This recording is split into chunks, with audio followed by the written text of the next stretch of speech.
প্রিয় বন্ধুরা, দেখেন মাত্র আমার ছেলে আম পাচ্ছে। এখন আমি আম খাইতে আছি। গাছের আম আমার খুব সাদা আম।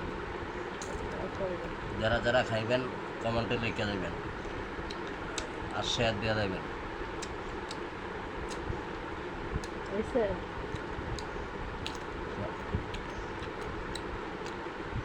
খুবই সাদা আম।